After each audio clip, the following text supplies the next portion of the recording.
Welcome back, Shore Kings. It's that time of the month again. We finally get some brand new games for PS Extra, and it is a big one. Finally, we've been waiting for this for so long. That is right. July's game for PlayStation Plus Extra will start with Cyberpunk 2077.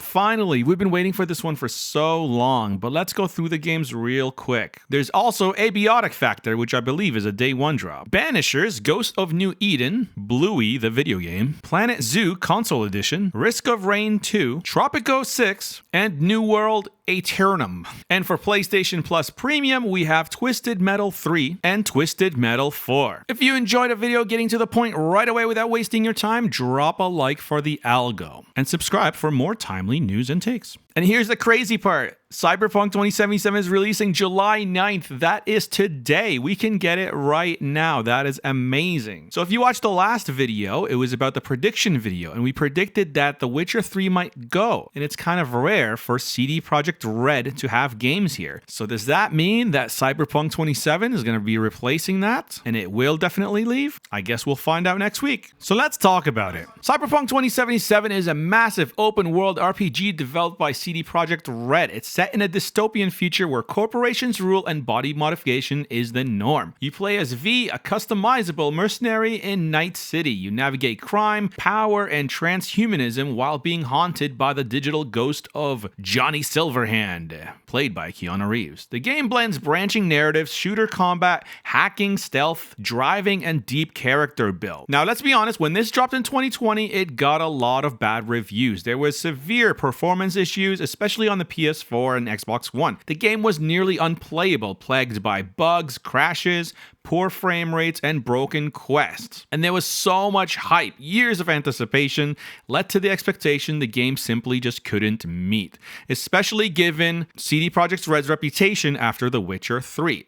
It was so rough that Sony even temporarily pulled it from the PlayStation Store, which is a rare move. But the good news, since then there's been major patches. CD Projekt Red fixed thousands of bugs, improved the AI, added quality of life upgrades, and overhauled combats and perks. On the PS5, it now runs smoothly and looks stunning. The 2.0 update reworked the RPG system, the perks trees, and vehicle combat, essentially making it feel like the real launch. So, if you're a fan of narrative-driven RPGs with mature themes, think like Deus Ex, Mass Effect, and The Witcher 3, you'll love this game. And like we mentioned, it is available right now. Go download it ASAP. Cyberpunk 2077 has a critic score of 86 right now with a user score of 7.3. And this is after almost 38,000 user scores. So I think they tried to compensate for all the bad reviews they gave him before. It is a pretty long game. The main story, if you focus on it and not get distracted by anything else, will be about 26 hours. Main and extra will take about 63 hours. And if you completely get lost in it for the platinum, it will take you 107 hours. So this game will keep you busy for a long time. And again, download it today. It is available July 9th.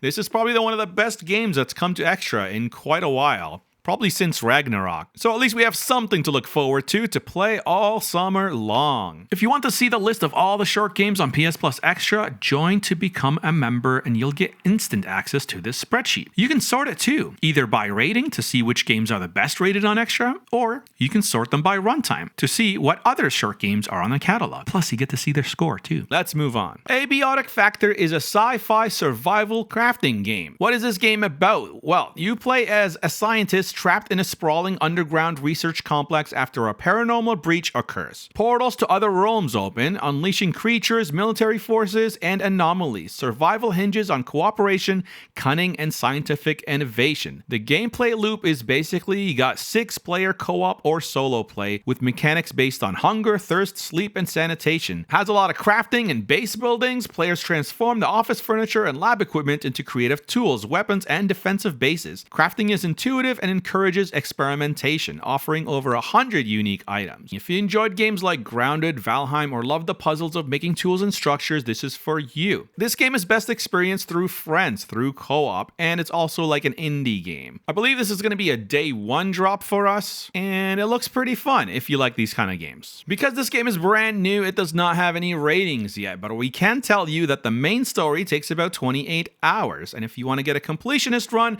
you're looking at about 62 hours. ABIOTIC Factor is not going to be releasing until July 22nd, so if you don't see it next week, that is why. Banishers Ghost of New Eden is a third-person action RPG from Don't Nod, which are the makers of Life is Strange. This is set in 1695 colonial New England. You play as a couple of supernatural hunters known as Banishers. Your journey explores haunting cases tied to love, betrayal, and sacrifice, where your choices shape the town's fate and unlock multiple endings. The gameplay split your time between Red's arsenal, which is like rifle, sword, and survival skills, and Antia's spirit powers, and using their synergy in combat. There's deep skill trees that allow customization, Red for melee or range, and Tia for support or offense. While combat can feel repetitive to some, switching styles, combos, and manifestations keep the action engaging. The investigation is key. Inspect scenes, interact with spirits, and resolve haunting cases that fuel skill progressions and narrative immersion. The visuals are gorgeous. It is a beautiful, heartfelt action RPG with compelling leads, smart choices, and a uniquely haunting atmosphere.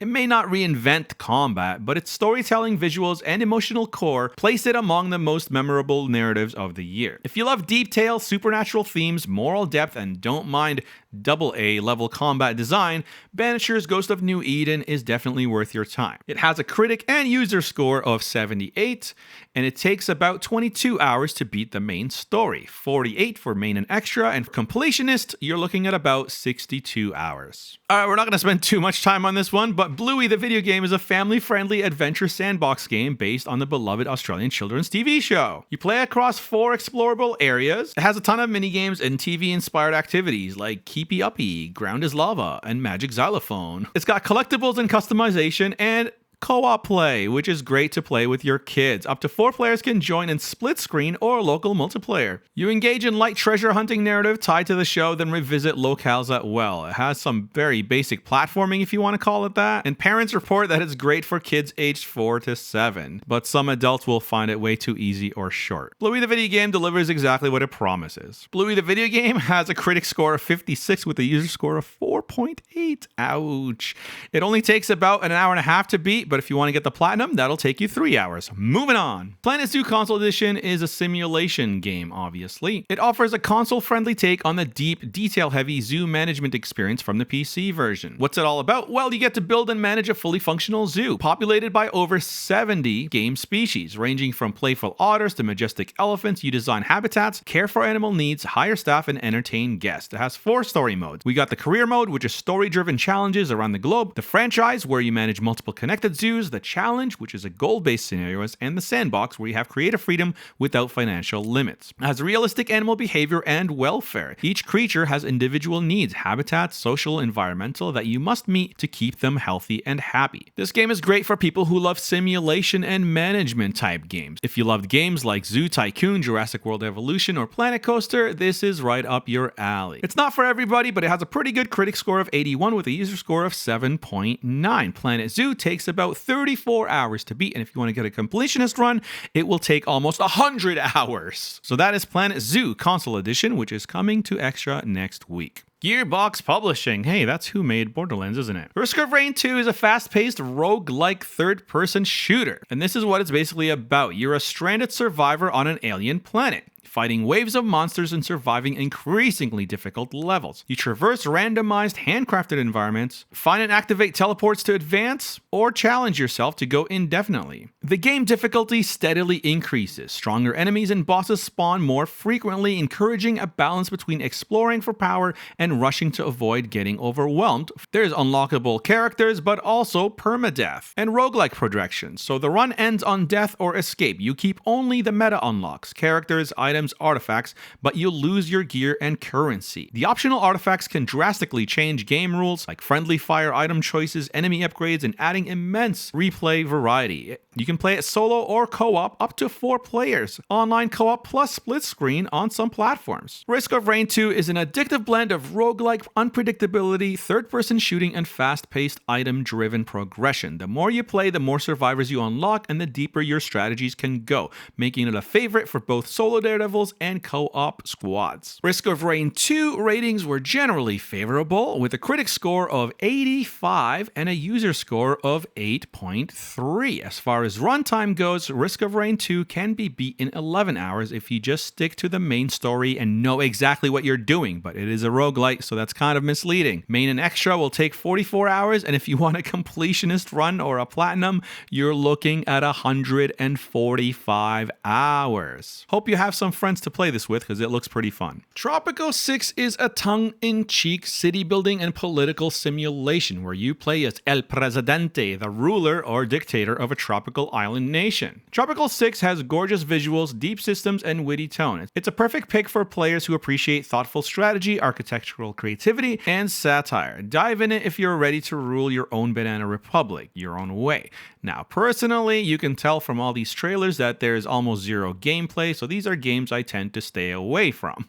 That's all I'm going to say about these games. But people really like them. Tropico 6 has a generally favorable critic score of 78, but a user score of 6.8. Maybe that's telling us something. Who knows? As far as main story games, these kind of games take forever to beat, so we're looking at 36 hours for the main story and 75 hours for a platinum. Moving on. New World AETERNUM. Sorry if I'm butchering that name. This is a refreshed version of Amazon Games' MMORPG New World. This was launched in October of 2024 for the PC, PS5, and Xbox Series XX. You're shipwrecked on a cursed island. You awaken stranded on AETERNUM, a supernatural, magically tainted land where nobody dies but immortality comes at a cost.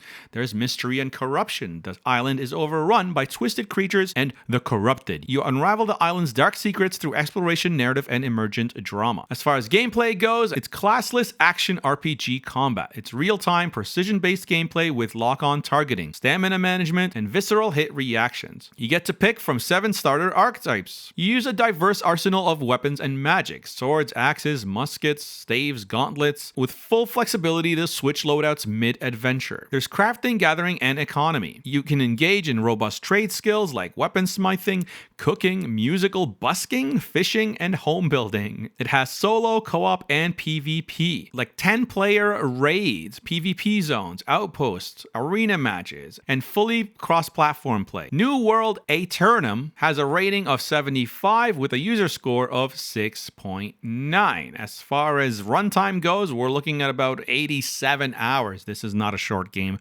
at all. So what do you think of this game? Was this month a win? I think it is. We got a day 1 release of ABIOTIC Factor. We got Cyberpunk 2077, which we thought would never happen because CD Projekt Red games are very rare on subscription services. And we got a bunch of other titles which seem pretty okay as far as ratings goes. Now remember that Cyberpunk 2077 is available to play today, July 9th, and ABIOTIC Factor is not available until July 22nd. Every other game will be available on July 15th.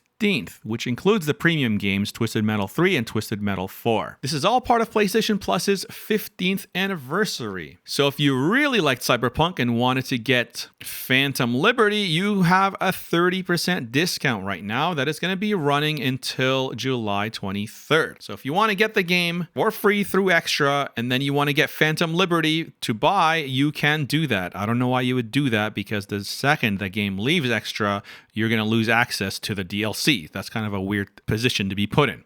Anyways, that concludes the news for this week. I hope you enjoyed it. Until next time, be a friend, and I'll see you again.